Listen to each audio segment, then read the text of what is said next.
AP में किसको doubts हैं तुम्हें? हो गया? नहीं हुआ ना? हाँ, दोबारा से एपी रिपीट होगा, उसने नहीं किया होगा। तब मिस मत करना क्लासेस। पहले मैं सिलेबस पूरा सरफेस एरिया वॉल्यूम तक करवाऊंगी, उसके बाद लास्ट में ना नवंबर में लगा लो, एपी के 2-3 क्लासेस लगाकर ना पूरा रिवाइज करवाओ। तो तुम्हें थोड़ा सा ना स्कूल में सपोर्ट लेना होगा, स्कूल में अच्छे से समझना होगा। ठीक है ना? क्योंकि यहाँ पे फिर बहुत क्विक रिविजन होगी उसकी। अब इसमें हमें दिया हुआ है in figure 10.13 X Y X dash Y are two two parallel tangents to a circle.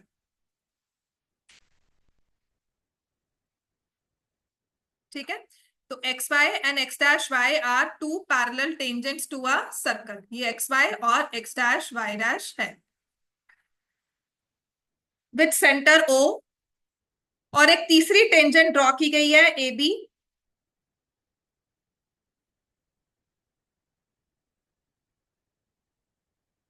with point of contact C intersecting xy at A, x dash y at x dash y dash at B। तीन tangents दी है, एक xy है, एक x dash y dash है। xy का point of contact P बताया हुआ है फिगर में, x dash y dash का Q है, ऑफ कोर्स इसकी फिगर दी जाएगी। P और Q को ज्वाइन करके ना देखो उसने खुद ही सेंटर से पास किया है। द ओनली प्रॉब्लम इज इस चीज को ना कुछ स्कूल्स तो प्रमोट करते हैं कि हाँ ठीक है, PO Q is the diameter. कभी कभी हमें ये प्रूव करना होता है। जैसे अगर आपको क्वेश्चन नंबर 4 याद होगा ना, उसने लिखा है prove that tangent drawn at the end of diameter of a circle are parallel. तो अगर आपको पैरेलल टेंजेंट दे दी, इसका मतलब उनके पॉइंट्स ऑफ कांटेक्ट क्या बनाते हैं? डायमीटर। पर sometimes the question demands, some teachers or maybe the question demands कि नहीं जी इस चीज को प्रूव करो। आपको कैसे पता पीओ क्यू स्ट्रेट लाइन है? हुँ? नहीं, वो तो दिया ही नहीं हुआ बेटा। हाँ, तो जैसे मर्जी हो जाए, ये परपेंडिकुलर है और ये परपेंडिकुलर होगा,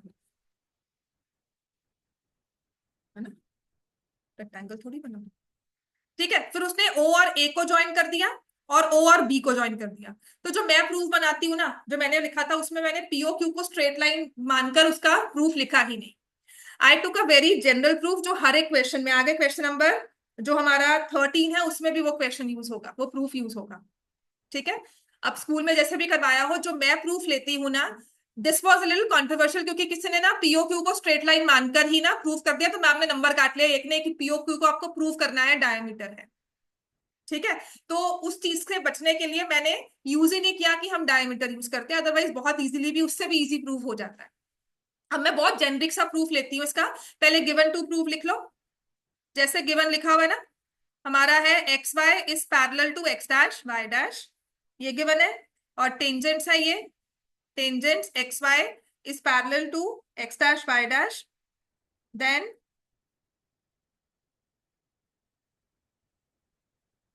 ए B is another tangent to circle with centre O, है ना? और जो भी लिख सकते हैं, अगर स्ट्रेट अवे हम ये पूरी स्टेटमेंट ही लिख के आ जाए गिवन में वो भी काफी है। मेन चीज है हमारी ये दो टेंजेंट्स पैरेलल है। तो जब भी आपको ये वर्ड पैरेलल, दो लाइंस का हमारा नाम दे दिया ना, पैरेलल लाइंस के बारे में कह दिया, तो इसका मतलब हमारा सबसे पहले चीज तो वो पैरेलल लाइंस के सारे ट्रांसवर्सल वाले जो एंगल्स बनते हैं ना, वो सारे हमने यूज करने होते हैं। उनमें से कोई एक, कोई दो या सारे यूज होंगे। कौन से 3 एंगल्स होते हैं जब दो लाइंस पैरेलल होती हैं? कॉरस्पॉन्डिंग एंगल्स, ऑल्टरनेट, और तीसरा कौन सा होता है? को इंटीरियर, है ना? अब को इंटीरियर एंगल्स है, उसने कहा है प्रूव करना है एंगल एओबी 90 है। To prove angle AOB is equal to 90 degree. Construction में उसने ओपी को तो ज्वाइन किया ही हुआ है, पीक्यू को डायमीटर लिया तब भी हम कर सकते हैं, ओपी को तो उसने ज्वाइन किया ही हुआ है। कंस्ट्रक्शन में मैं लिखूंगी ज्वाइन ओसी, ओसी को ज्वाइन कर दी। ठीक है? जब भी आपके पास ये दो रेडियस ज्वाइन हो जाए और ऐसे दो टेंजेंट्स बनती हो, तो ये दो ट्रायंगल्स होते हैं ना, ये आपस में क्या होते हैं? कॉन्ग्रुएंट। ये वाले दो रेडियस इक्वल हुई। ठीक है? टेंजेंट्स फ्रॉम एक्सटर्नल पॉइंट और एक कौन, ठीक है ना। ये जैसे मर्जी से प्रूव कर दो, आप एंगल भी ले सकते हो 90 डिग्री का, right, tangent from external point भी ले सकते हो, रेडियस भी ले सकते हो, कॉमन साइड भी ले सकते हो। सो मैं ये दो ट्राइंगल्स को ना कॉन्ग्रुएंट प्रूव करती हूँ।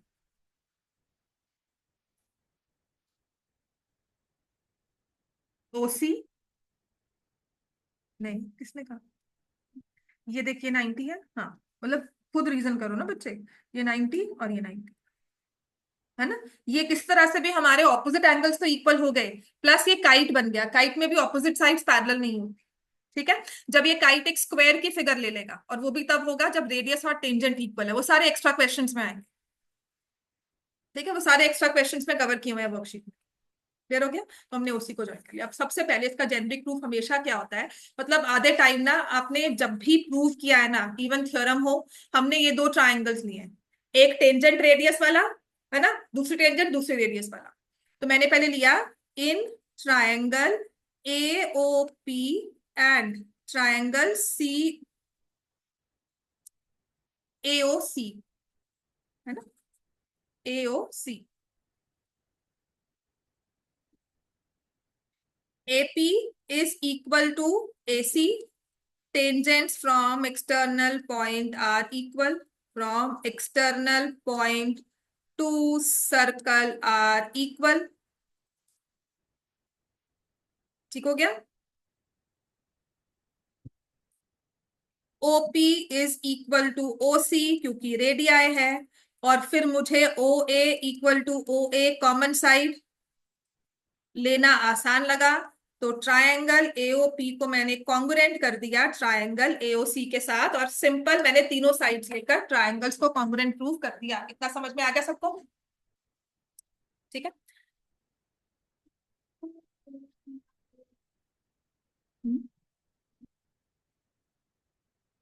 AOC और BOC, हाँ, क्योंकि इसमें ये कॉन्ग्रुएंट है, ये 90 डिग्री होगा तब, ये 90 है ना, तब जैसे हमने कल वाले क्वेश्चन में किया था, अगर 90 नहीं होगा तब नहीं होगा। ठीक हो गया, क्योंकि ये तो प्रूव करना ही है ना, इसलिए मैं इसको नहीं, टेस्ट तो पहले करवा दिया था, उसके बाद करवा दिया था, उसके बाद सिर्फ एक क्वेश्चन था एग्जाम्पल नंबर 3, वो कल करवाया था। करवाया था ना कल, फिर हो गया ये हमारा।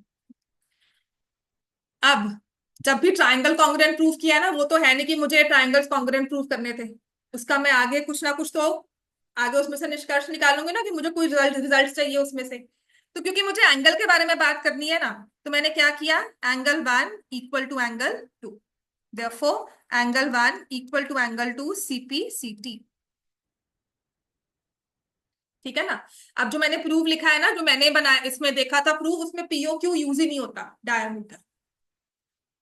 ठीक है, वरना छोटी सी लाइन लिखनी पड़ेगी, therefore POQ is the diameter, या उसे प्रूव करना पड़ेगा। ठीक है, इतना क्लियर हो गया।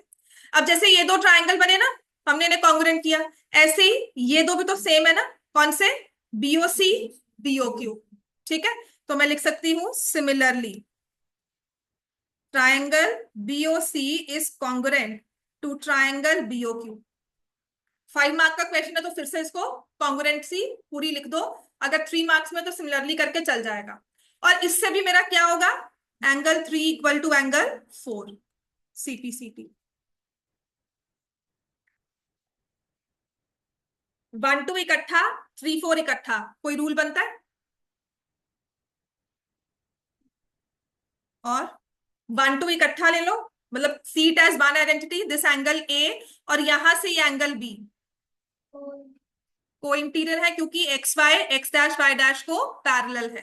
ठीक है, प्रूफ सबने ट्राइंगल का लिख लिया है ना, कॉन्ग्रुएंसी का, ये रेस कर रही हूं। अब इसके बाद में मुझे पता है कि XY is parallel to x dash y dash, transversal कौन सी हुई, AB, है ना। तो XY is parallel to x dash y dash and AB is transversal,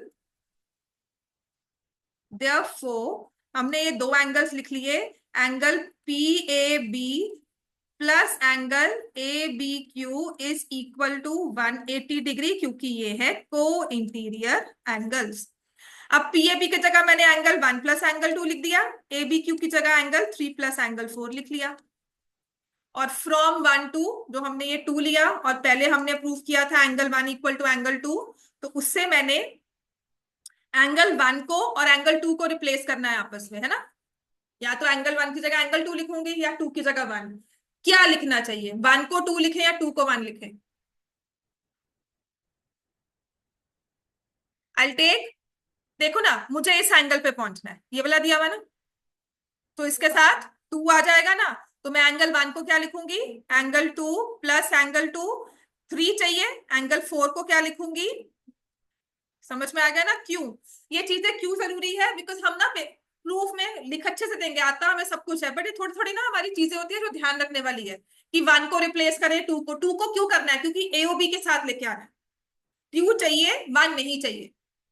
मेरे गिवन प्रूफ में मुझे 2 चाहिए, 1 नहीं चाहिए, 3 चाहिए, 4 नहीं चाहिए। ठीक है, तो वही आ गया ट्वाइस ऑफ एंगल 2, या एंगल 2 प्लस एंगल 3 किसके इक्वल आ गया? 90 डिग्री। आप इसको half of angle P A B plus half of angle A B Q भी कह सकते हो, इज इक्वल टू 90। फिर हाफ को रिप्लेस कर दो, रीजन दे दो। समझ में आ गई बात? अब इसके बाद समझ में आ रहा है क्या करेंगे? एंगल सम प्रॉपर्टी कौन से ट्रायंगल में, तो लिखना है। अब यहाँ पर हम क्या करते हैं, फटाफट से एक्साइटेड होकर एंगल सम प्रॉपर्टी लगाते हैं, लेकिन लिखेंगे इन ट्रायंगल एओबी। कौन से ट्रायंगल में लगा रहे हो एओ? मैंने भी आपको 2 और 3 दिखाया, उसके बाद का ना एंगल सम प्रॉपर्टी। तो आपको भी बताना है कि मैंने एओबी में एंगल सम प्रॉपर्टी लगाई है, angle 2 plus angle 3 plus angle AOB. तो जो ये प्रूफ है, ये पैरेलल टेंजेंट्स के बारे में और डायमीटर के बारे में बात नहीं करता। ठीक है, अगर हम पैरेलल टेंजेंट्स लेते हैं और पीओ क्यू को डायमीटर मानते हैं तो क्या होगा? इससे एंगल एओबी को रिप्लेस करके 90 आ गया, हेंस प्रूव्ड। इतना सबने लिख लिया है। तो जो मैं पैरेलल या पीओ क्यू को डायमीटर हमने प्रूव किया, तो उसके साथ प्रूफ हमारा क्या बनेगा? देखो, ट्रायंगल्स तो कॉन्ग्रुएंट तब भी करने पड़ेंगे।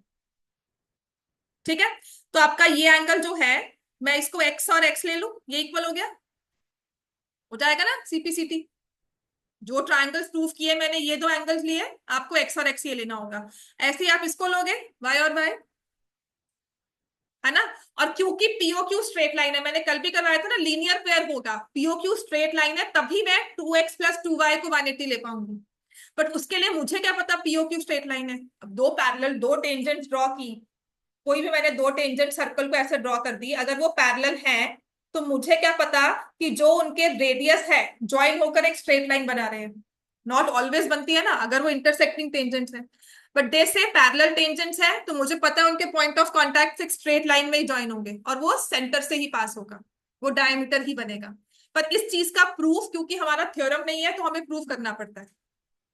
ठीक है, I can use this part also, but अपने टीचर से कंफर्म कर लेना अगर आपको लगता है कि नहीं मुझे ऐसे ही यूज करना है।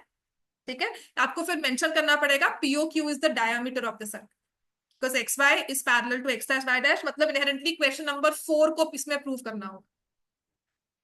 समझ में आ गया कि ये एंगल 90 है, ये एंगल 90 है।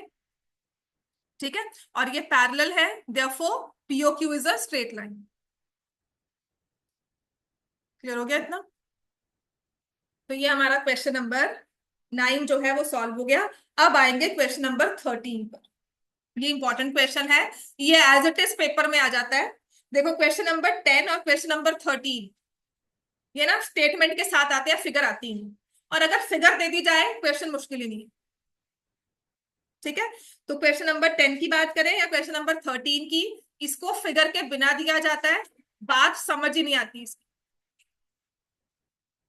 अब पहले करेंगे क्वेश्चन नंबर 13।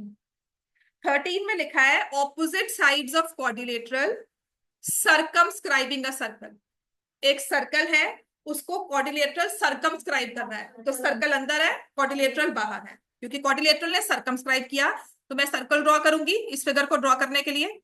अच्छा, पेपर में ये जो सर्कल ड्रॉ करते हो, फ्री हैंड ड्रॉ करते हो कि कंपास से ड्रॉ करते हो? Free hand. तो हमेशा पहले सर्कल ड्रॉ करना और फिर ऐसे क्वाड्रिलेटरल ड्रॉ कर देना। ठीक है ना, वो सर्कल ऐसे कोई ओवल शेप में ना लगे, इसलिए।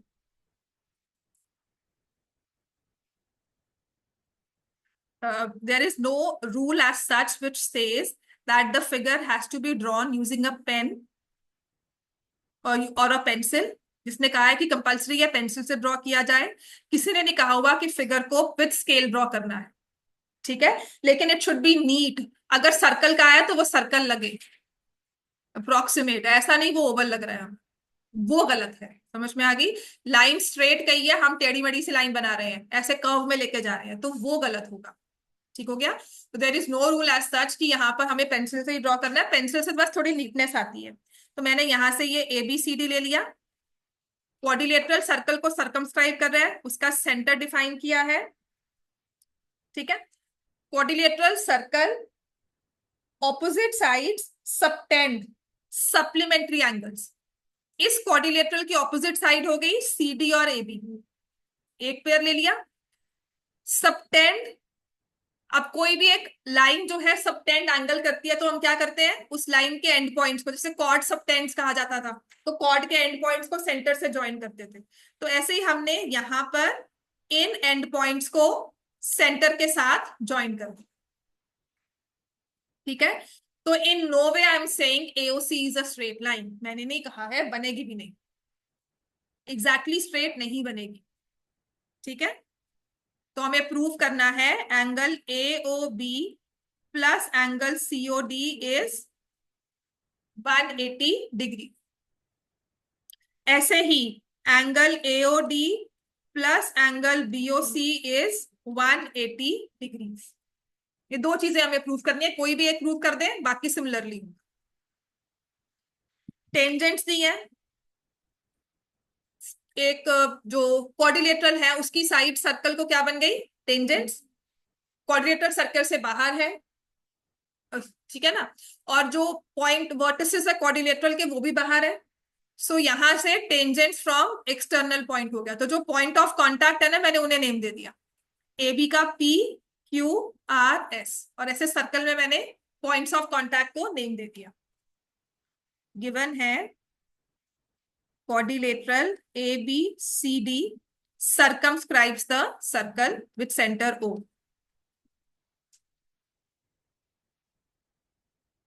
Circumscribes the circle with center O. ठीक है, ये हमारा टू प्रूव है।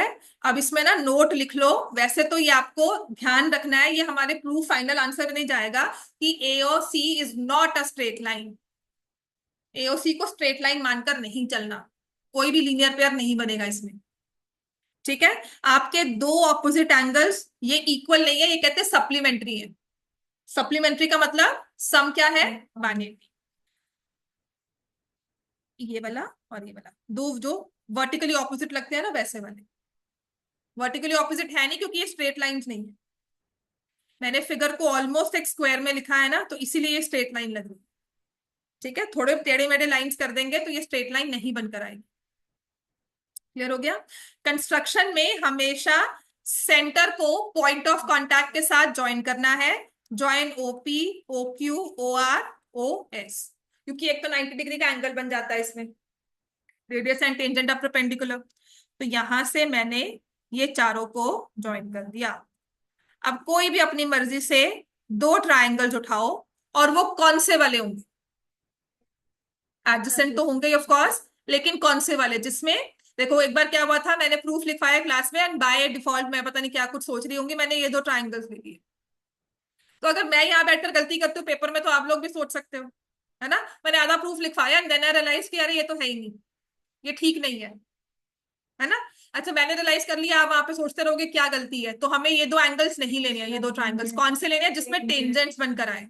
समझ में आ गई बात? ये इसीलिए कह रही हूं, तब से आई मेक श्योर कि हम कौन से दो ट्राइंगल्स ले रहे हैं वो हम स्पेसिफाई करते हैं। क्लियर हो गया? अब मैं इस पे प्रूफ लिखूंगी, जैसे कि पिछले वाले क्वेश्चन में दो एडजेसेंट ट्राइंगल्स जिसमें टेंजेंट्स थी, वो वाले दो ट्राइंगल्स ले लिए, कोई भी ले लो। ठीक है, मतलब मैं ये वाला ऊपर वाले सेक्शन में ले रही हूं, in triangle OSD and triangle ORD। ठीक लिया है ना, दो टेंजेंट्स आ गई इसमें, in triangle OSD and triangle ORD। दो एडजेसेंट लेने हैं जिसमें टेंजेंट हो और दो रेडियस के साथ बनते हो। ठीक है, तो सबसे पहले OS is equal to OR, radius of the same circle, radii हो गया। फिर मुझे पता है S D is equal to R D, tangents from external point to the circle are equal, और फिर OD equals to OD common. तो triangle O S D is congruent to triangle O R D. वही जो पिछला proof था वही यहाँ पे फिर से चिपका दिया। ठीक है, अब इसको प्रूव करने से ना, पहले वाले में हमने ये दो एंगल्स लिए थे, अब हम क्या लेंगे, ये दो एंगल्स, इसको 1 और 2 ले लिया, तो angle 1 equal to angle 2 CP CT. बस इतना सा लिखना है।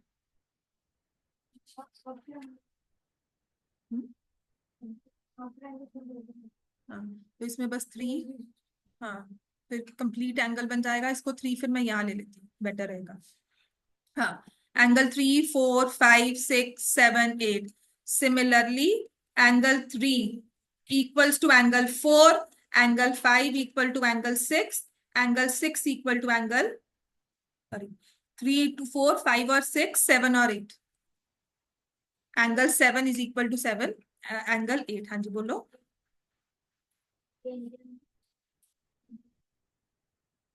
फ्रॉम एक्सटर्नल पॉइंट, हाँ, थ्योरम का ही देख फर्दर पार्ट था जो मैंने आपको थ्योरम करवाई थी ना, सेकंड वाली, उसमें लिखा था कि OP is the angle bisector. तो ये जो ओ ए है, this is the angle bisector of this angle.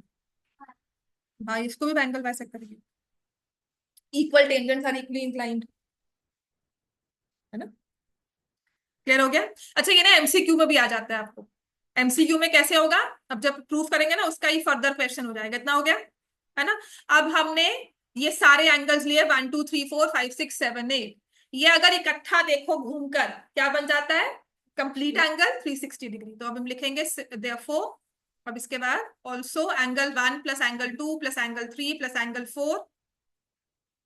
तो ना ये बहुत जरूरी है, इसको ठीक से लिया जाए, कौन सा एंगल 1 कौन सा एंगल 2। मतलब थ्योरम सिर्फ हमने, प्रूफ जो है सिर्फ ऐसे नहीं लिखना, प्रूफ हमारा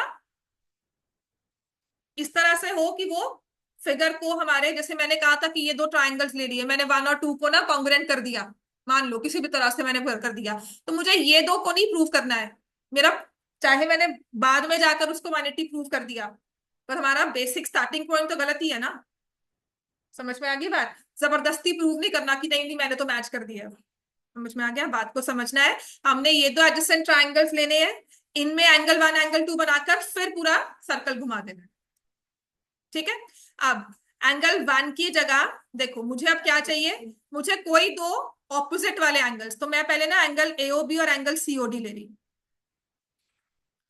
इन दोनों में कौन से एंगल है, 4 और 5, 1 और 8। ठीक है, मैंने एंगल 1 को एंगल 2 के इक्वल लिखा, एंगल 3 को एंगल 4 के, एंगल 5 एंगल 6, एंगल 7 एंगल 8।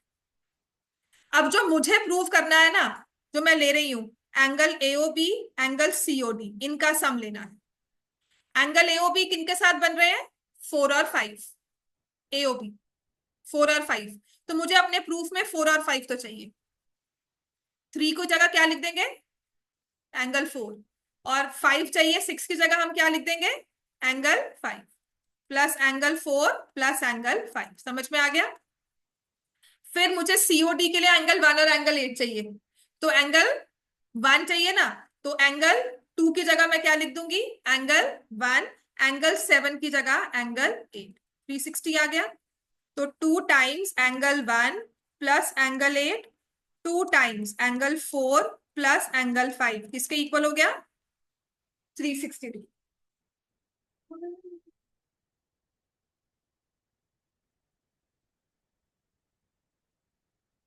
तो प्रूव करना है बेटा, वही तो चीज प्रूव करनी है।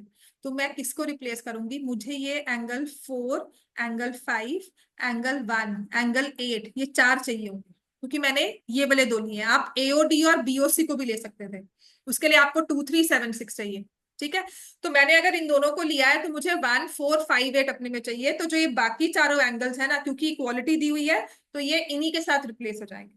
तो एंगल 2 की जगह राइट एंगल 1, एंगल 3 की जगह राइट एंगल 4, एंगल 6 की जगह एंगल 5, एंगल 7 की जगह एंगल 8। ठीक है, अब यही चीज है जो इस प्रूफ में ध्यान रखने वाली बात है, राइट। हाँ, डबल नहीं हुआ, ये डबल हो गया क्योंकि ये एंगल 1 प्लस एंगल 8 बनकर क्या बन जाएगा, angle COD. 2 times angle COD plus 2 times angle AOB, पूरा भी ले सकते हो, ठीक है। और यहां से एंगल एओबी और एंगल सीओडी क्या हो गया, 1। Hence the opposite sides of quadrilateral circumscribing a circle subtend supplementary angles at the center। Subtend करने का मतलब है उसके एंड पॉइंट्स को सर्कल से हमने सेंटर से ज्वाइन कर दिया। कॉर्ड भी ऐसे ही करते थे ना, chord subtends angle at centre, chord subtends angle on the circumference, तो कॉर्ड के एंड पॉइंट्स को जाके सर्कमफ्रेंस पे लेके जाते। समझ में आ गई बात। अब इसमें एमसीक्यू पता कैसे आता है, आपको कहा जाता है कि एक ऐसा क्वाड्रिलेटरल गिवन है और ये सब हटा दो, अगर लिख लिया सबने, ये फिगर तो नहीं चाहिए होगी ना, तो ये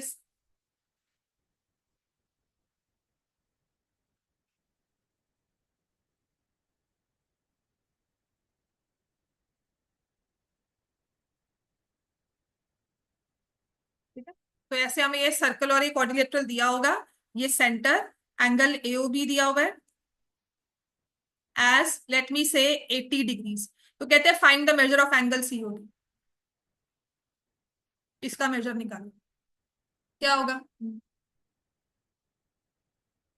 अब गलती क्या होती है, हमें लगता है सप्लीमेंट्री वर्टिकली ऑपोजिट है तो हम इसको क्या मान लेते हैं 80 एंड 80, लेकिन कोई भी जनरल क्वाड्रिलेटरल दिया हो, है ना, और अगर ये वर्टिकली ऑपोजिट एंगल्स इक्वल भी होंगे तो 90 90 बनेगा।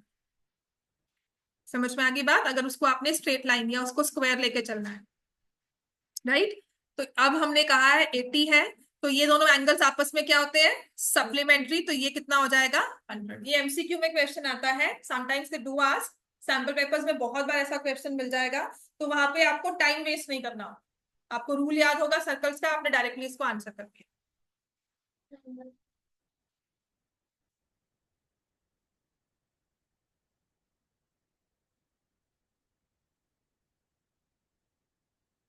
OPA, हाँ। हम्म, सिमिलर भी डिपेंड करता है ना, ट्रायंगल कौन सा, अब हर बार सिमिलरिटी कि ये दोनों नहीं इक्वल, ये वाला पार्ट कॉमन है ओपी, ये दोनों परपेंडिकुलर है यहाँ पर, तो ये 90 बन गया, तो two right triangles always similar तो नहीं होते ना, any two right triangles are not always similar ना, तो कंडीशन पे डिपेंड करता है।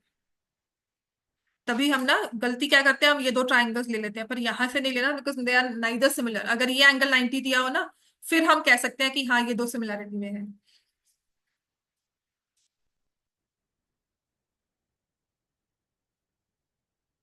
फिर प्रूफ नहीं गलत होगा, सप्लीमेंट्री तो अभी भी बने ना, ये भी 90 है ये भी 90 है, ऑपोजिट एंगल सप्लीमेंट्री हुए,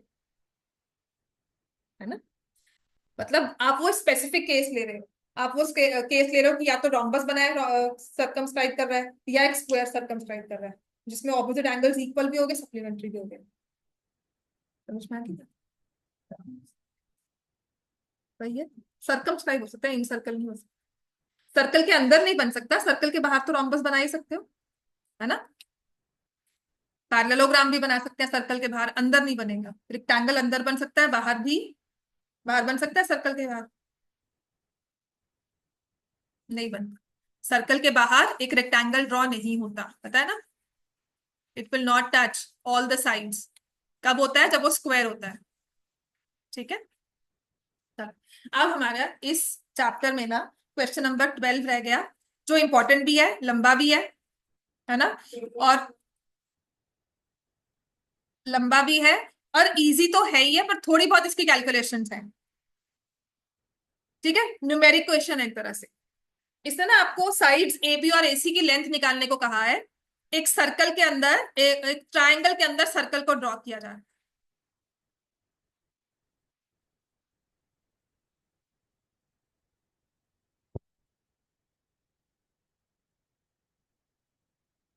ठीक है, a circle is inscribed in a triangle, और यहाँ पे देखो ये ए, ये बी और ये सी दिया गया है, सर्कल का सेंटर O है, तो ये सर्कल क्या बन गया इस ट्रायंगल के लिए, क्योंकि ट्रायंगल के अंदर है तो इसको बोलते हैं इन सर्कल। ठीक हो गया। और यही सर्कल अगर ट्रायंगल के बाहर होता है तो उसको बोलते हैं सर्कम सर्कल। राइट। हर एक ट्रायंगल का एक इन सर्कल होता है, हर एक ट्रायंगल का एक सर्कम सर्कल होता ही है। ठीक है, कि तीन नॉन कोलिनियर पॉइंट से एक सर्कल पास करेगा ही करेगा, और वो तीन नॉन कोलिनियर पॉइंट्स आपस में एक ट्रायंगल फॉर्म करते हैं। तो कोऑर्डिनेट में भी किया है ना, सर्कम सेंटर निकालो, find the point equidistant from three vertices, तो वो इन अ वे आप सर्कम सेंटर ही निकाल रहे हो। समझ में आ गई बात ये।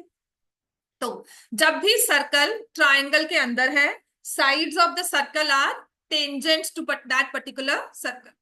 ठीक है, और इसने ना सिर्फ पॉइंट डी, यहां पर एक मेजरमेंट दी है, मैं इसको ई ले रही हूँ और इसको एफ ले रही हूँ। तो सीकेंड कॉर्ड के पास वही है, उतना ये थोड़ा बहुत एक्स्ट्रा है, वो आपके इसमें दिया नहीं हुआ, पर कहीं ना कहीं उसको यूज करते हैं, वो नेक्स्ट क्लास मतलब कल वो करवाऊंगी। और कल इसके सारे एक्स्ट्रा क्वेश्चंस जो पेपर में आते हैं 1 मार्क वाले ना, वो सारे कवर हो जाएंगे। मैं वर्कशीट शेयर कर दूंगी, तो वो यहाँ पे सॉल्व करेंगे, सारी तो नहीं हो पाएगी पर थोड़ा बहुत उसे करके ना, फिर संडे को क्लास होगी तो मैं इसको ही आगे थोड़ा बहुत एग्जाम्पल के क्वेश्चंस, बहुत हाई वाले नहीं करवाऊंगी, थोड़े से जो इजी वाले हम कर सकते हैं वो करेंगे, तो दैट थोड़ा सा ये टेस्ट कवर हो जाए हमारा, क्योंकि इन सर्कल है वो सर्कम सर्कल नहीं है। ठीक है, ओ क्योंकि इन सर्कल का सेंटर है, सर्कम सर्कल का नहीं। ठीक है, इसलिए सेम कब होते हैं, ठीक है, इक्विलेटरल में सर्कम सेंटर इन सेंटर सेम होते हैं। ठीक है, बाकी सभी ट्रायंगल्स में सर्कम सेंटर इन सेंटर अलग अलग होता है। ठीक है, तो अब हमें दिया हुआ है कि ये एक ट्रायंगल है, इसमें अंदर एक सर्कल ड्रॉ किया है, B D and D C, into which B C is divided by the point D R of length 8 and 6।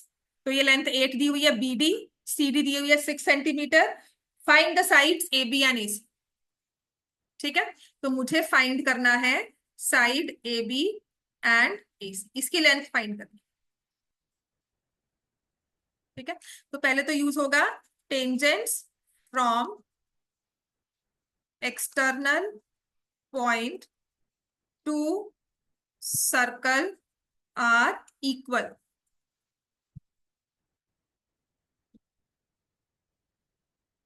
Therefore, CF is equal to CD, BD is equal to BE। ठीक है, तो ये 6 आ गया और ये 8 आ गया। एक और पेयर इक्वल है, वो कौन सा है, AE is equal to AF। ये किसी भी ऑर्डर में लिख लिया, इसको मैंने लेट कर लिया x सेंटीमीटर। क्लियर हो गया इतना। तो ट्रायंगल ABC में AC की लेंथ कितनी है, कितनी हो जाएगी, x प्लस 6 सेंटीमीटर। AB की लेंथ कितनी है, x प्लस 1 सेंटीमीटर। और BC की लेंथ कितनी है, इतना क्लियर हो गया हम सबको। अब हमें ना इस ट्रायंगल में ना AB और AC की लेंथ निकालनी है ना। ट्रायंगल की तीनों साइड्स की मेजरमेंट्स हमारे पास है, और एक चीज और दी हुई है कि यहां पर उसने कहा है radius of the in circle is 4 centimetre. जो इन सर्कल है उसकी रेडियस 4 है, तो इन सर्कल तो ओडी भी है, इन रेडियस तो ओडी भी है, ओएफ भी है और ओई भी है।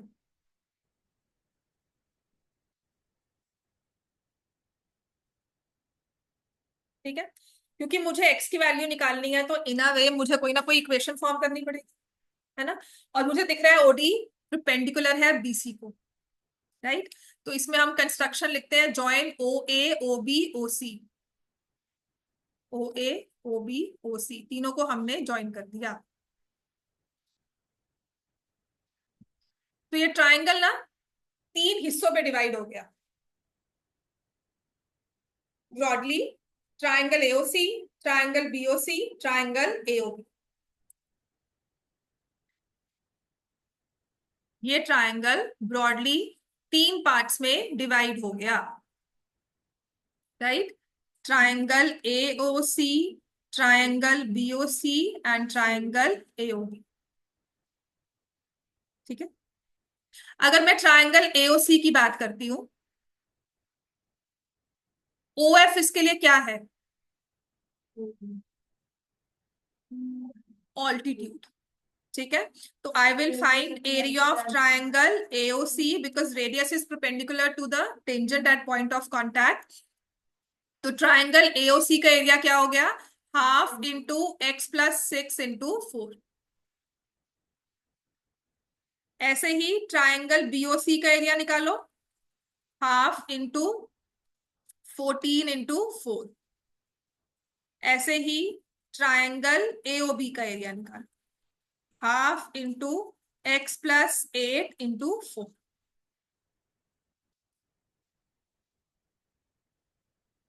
तीनों ट्राइंगल्स का एरिया हमने निकाल लिया। ठीक है, थोड़ा सा अगर इसको अच्छे से लिख देंगे यहाँ पर, तो ये आ जाएगा 2 इंटू x+6, ये आ जाएगा 2 इंटू 14, और ये आ जाएगा 2 इंटू x+8। है ना, तीन छोटे ट्राइंगल्स लिए, रेडियस उसमें परपेंडिकुलर था, तो हमने तीनों ट्राइंगल्स के एरिया को निकाला। अगर इन तीनों को ऐड कर देंगे, तीनों एरियाज को, तो किसका एरिया आ जाएगा? Triangle ABC. ट्राइंगल एबीसी का एरिया आ गया इन टर्म्स ऑफ एक्स। अब मुझे एक्स की वैल्यू निकालनी है, तो I should get some other value for area of triangle ABC.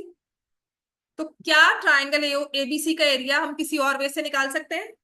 तीनों साइड्स गिवन है, हीरोन्स फॉर्मूला यूज करेंगे। तभी ये क्वेश्चन लंबा है, क्योंकि हमने 3 पार्ट्स में डिवाइड किया।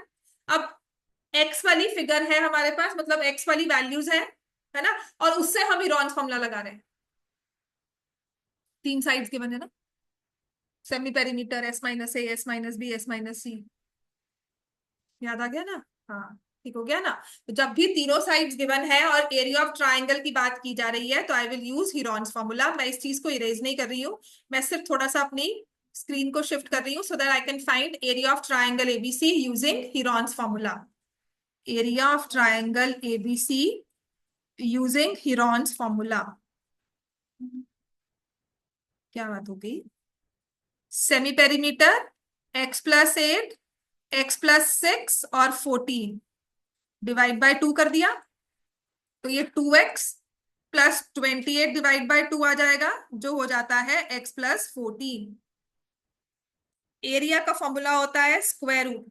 पता है, लंबा क्वेश्चन है कि जब तक आप दूसरे तरफ पहुंचो ना, पिछला वाला भूल जाते हो कि किया क्या था। एक स्टेप पूरा करके हम दूसरा स्टेप पे आए, पिछला वाला भूल जाएंगे कि हमने क्या किया था, because it has so many things at the same time. लंबा भी है, अगर आएगा तो 5 मार्क्स में आएगा ये।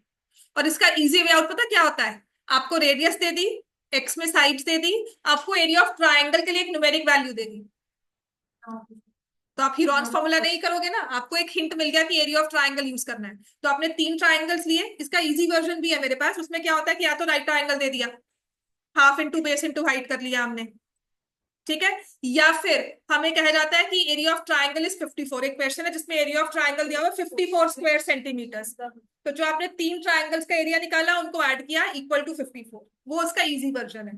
ठीक है, तो ये सबसे डिफिकल्ट वर्जन है इस क्वेश्चन का। Semi perimeter x+14। अब s में से x+14 में से एक बार x+8 को माइनस करोगे, तो -x -8, ठीक है ना। फिर x+14 में से -x -6 करोगे, x+14 में से -14 करोगे, और ये पूरा स्क्वायर रूट में है।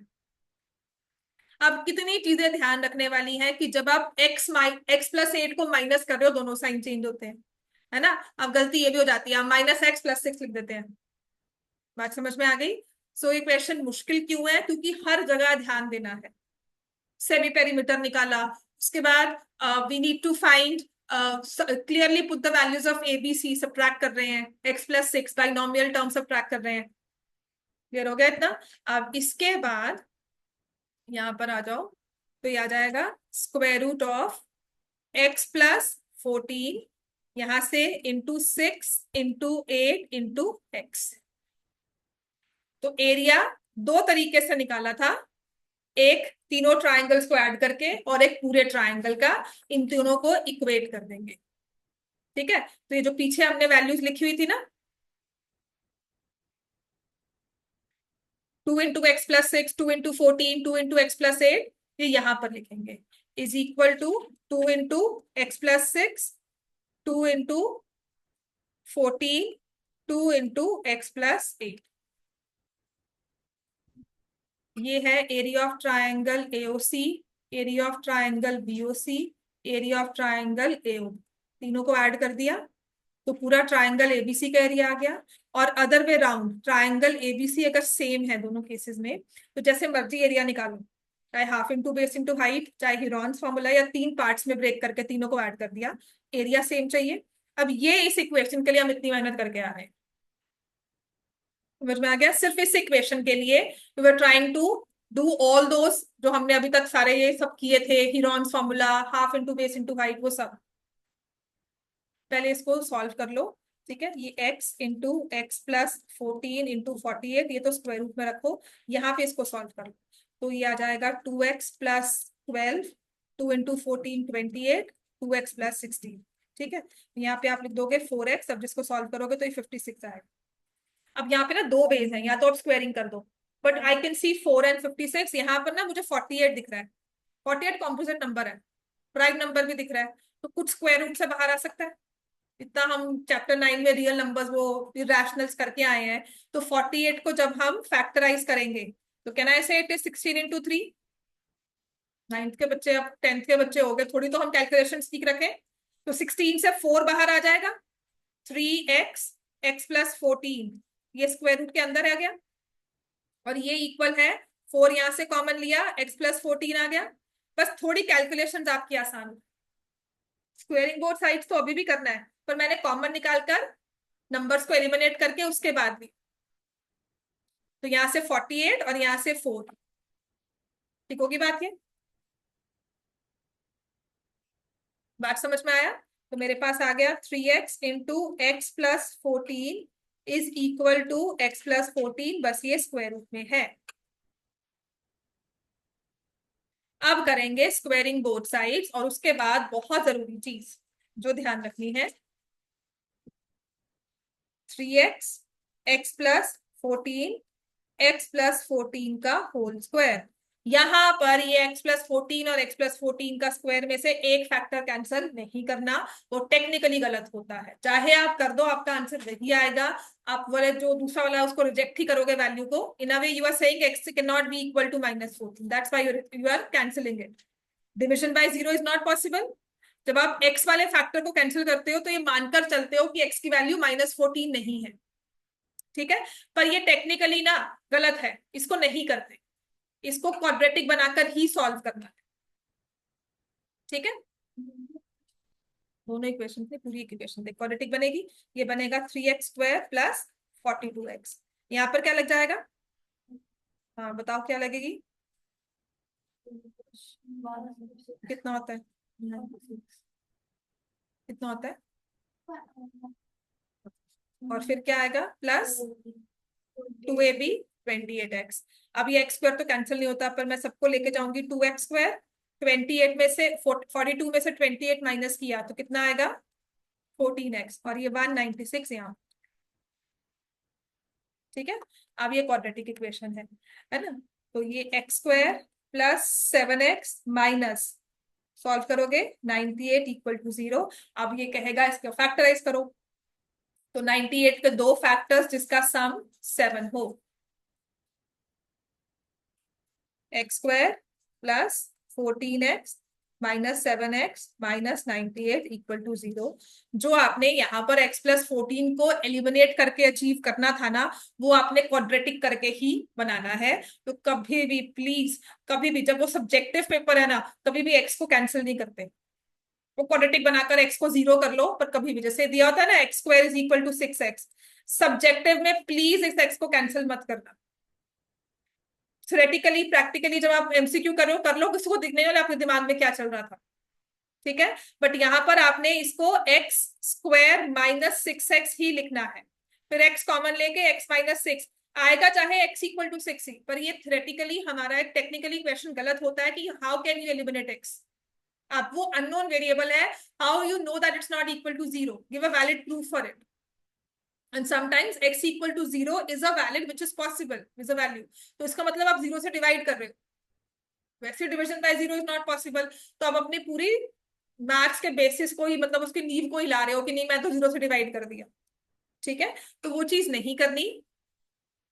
आगे अच्छे से मैथमेटिशियंस बनना है ना, फिर इन सब चीजों को आगे प्रूव करना और फिर अपनी थ्योरीज निकालना जो सब एक्सेप्ट करके टेक्स्ट बुक में लाए, वो सब कर लेना। पर अभी फिलहाल as a 10th student marks लेके आने हैं, प्लीज इन सब ना एक्सपेरिमेंट से दूर रहना। तो ये x-7 x+14 इक्वल टू 0, तो x की वैल्यू अपने पास आ जाएगी 7, x की value -14, because x is a length of side, it can not B -14, rejected. तो x की वैल्यू 7 आ गई। आपके पास AC आ जाएगा x+6 which is 13 centimetre, AB आ जाएगा x+8 which is 14 centimetre. By the time ये 13-14 पे पहुंचे हो ना, तो भूल गए होगे कि हमने क्वेश्चन में क्या किया था, तभी ये क्वेश्चन डिफिकल्ट है। ठीक है, इसको प्रैक्टिस ही करनी है। 3 ट्राइंगल्स पे डिवाइड हुआ, तीनों के एरियाज को ऐड किया, रॉन्स फॉर्मूला से एरिया निकाला पूरे ट्राइंगल का, दोनों को इक्वेट किया। 7+8 15 होगा सर, 7+8 15 सेंटीमीटर। ठीक हो गया बेटा, ये चैप्टर तो पूरा हो गया ना, इसमें कोई क्वेश्चन तो नहीं रहता। 3 मिनट है, चलो आज मैं क्लास पहले और कर देती हूँ।